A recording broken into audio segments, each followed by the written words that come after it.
Let's start off with the NSE 20 share index still rising. Is there no end in sight? Maybe should we start aiming for 4,000? It's been chopping ahead for the last couple of weeks. If you look on week growth, actually, yes, it's been going up, not so much, but marginally, which is a good trend. But if you look at it graphically, we are not seeing that sharp spike upwards back to where the market used to be. It's very muted, isn't it? Yeah, it's very muted, generally because you still don't have that irrational retail investor in the market who will decide to buy it whatever price just because he wants the share. Yes. You still have a lot of foreigners who are a bit level-headed in terms of their purchases. But even if you look at the turnover today, 50, not even 54, close to 60-70% of turnover was foreigners.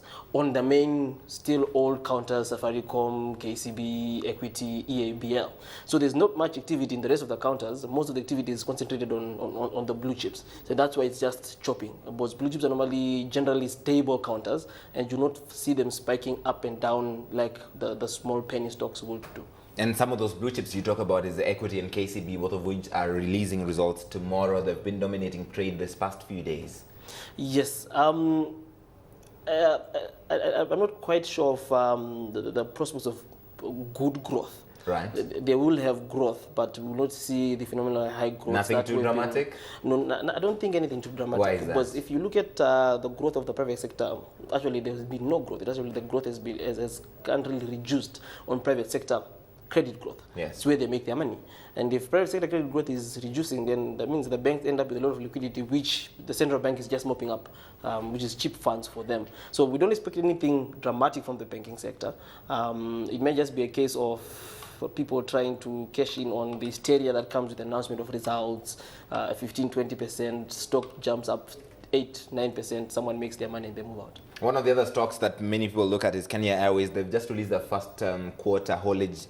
It shows that it's largely flat, really. Passengers at about 841,238, because that's sort of evened out between the traffic in Europe and traffic in Africa. What do you think of Kenya Airways?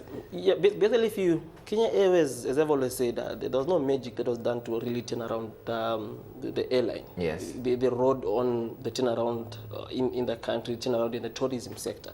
So if you look at the tourism numbers and Kenya Airways numbers, they're largely very much correlated. Yes. And tourism numbers are down close to 6.5%. So that means Kenya Airways also take a dip because people are not flying in. Yeah, they are the national carrier, so most people would use them to come in. And they're also now getting competition on other routes from Asian airlines who have decided to apply routes which Kenya Airways normally used to do and connect to Asia. Okay, I want to move on to Athi River Mining. Earnings per share up 25%, but sales down 14.5%. What do you think of the long-term prospects for ARM? The prospects are good because of the expansion plans that they're doing and moving into Tanzania market and actually commission. I think the plant in Tanzania should start production in August. Yes. Yeah, so which will help them also with the spare capacity that they actually needed. Competition from imports of cement from China might have also hurt sales. And when it comes to government infrastructure projects, Bamburi is on top of them. Yes. So they are more on the local projects, the local construction projects. And you find those ones have slowed down because of the current interest rate regime. So it will affect them even towards the end of the year. But the prospects are still good. They're in a good sector. All right, we'll leave it there. Many thanks, Reginald. You're welcome. Reginald Kadzutu, Head of Fund Management at Amana Capital, talking about the market, Kenya Airways, Athi River Mining, and the prospects there.